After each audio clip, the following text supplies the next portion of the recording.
Un altro tipo di segnalazione molto rilevante che è emersa è nata dal rilievo di un incidente stradale, quindi la polizia locale quotidianamente è impegnata nel rilievo di incidenti stradali, per cui anche in questo caso da dove nasce tutta un'attività che poi si è sviluppata in diverse direzioni?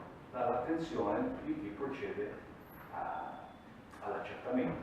Quindi la pattuglia interviene, un incidente banale, un'autovettura contro un motociclista ferito, portato all'ospedale, raccolta dati, conducente del veicolo, autovettura, cittadino italiano di origine nordafricana, ma con cittadinanza italiana, iscritto all'AIRE, conducente del veicolo a noleggio con targa tedesca. Vengono rilevati i dati, tutto regolare, la macchina è assicurata, c'è il contratto di noleggio. A questo punto chi ha fatto il rilievo poteva fermarsi lì. Però, facendosi prendere dalla curiosità, si dice cittadino straniero, cittadino italiano iscritto all'AIRE. Andiamo a vedere un attimino questo signore, come si presenta, se vogliamo approfondire il discorso. Andiamo a vedere iscritto all'AIRE, questo signore ci arriva perché? Perché facendo una verifica delle sue condotte prima di iscriversi all'AIRE è emerso che era uso violare di radar, aveva diversi verbali per eccesso di velocità, stava per essergli revocata la patente, un mese prima che questo venisse concretizzato, si è iscritto all'AIRE e ha trasferito la sua residenza nel paese di origine della famiglia di origine. Qui con la patente italiana si è fatto rilasciare la patente locale e quindi poi con la patente internazionale lui è tornato in Italia e guida le macchine a noleggio. Abbiamo chiarito per quale motivo questo signore ha fatto l'iscrizione all'AIRE.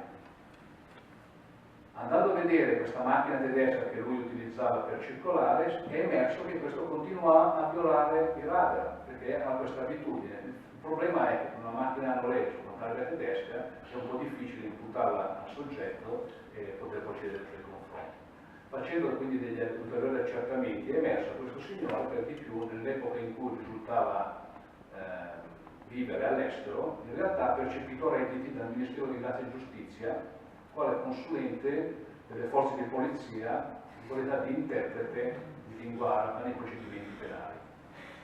Allora, mettendo insieme tutti questi fattori è già partita una prima segnalazione all'Agenzia delle Entrate, perché la residenza estera a questo punto, oltre che non è che dubbia, siamo certi che è proprio inesistente. Dando ulteriore spunto a questi elementi, quindi, si sono approfondite le ricerche con gli atti del registro che riguardavano questo signore. Ed è emerso che ha creato con un'altra persona un'associazione con fini umanitari, con sede nella sua località originaria di residenza, prima di fare la fittizia residenza all'estero. Questa società, legata appunto a favorire l'integrazione dei cittadini di religione islamica, favorire il loro pellegrinaggio all'estero, favorire il loro ottenimento di permessi, benefici e tutto quanto sul territorio italiano, istruzione degli stessi nel campo dell'informatica, dell'elettronica, della meccanica, cioè tutti elementi, questi dati tratti da una serie di fogli minuziosamente compilati, fittissimi, per cui sono stati ricavati questi dati che hanno fatto sorgere il sospetto che ci fosse qualcosa di più, perché il fatto di istruire persone all'uso dell'informatica, dell'elettronica, della meccanica, della chimica, si aveva fatto pensare che ci fosse qualcosa di pericoloso. E infatti, approfondendo poi gli accertamenti, è emerso che questo signore era collegato a un personaggio ricercato perché è affiliato all'ISIS.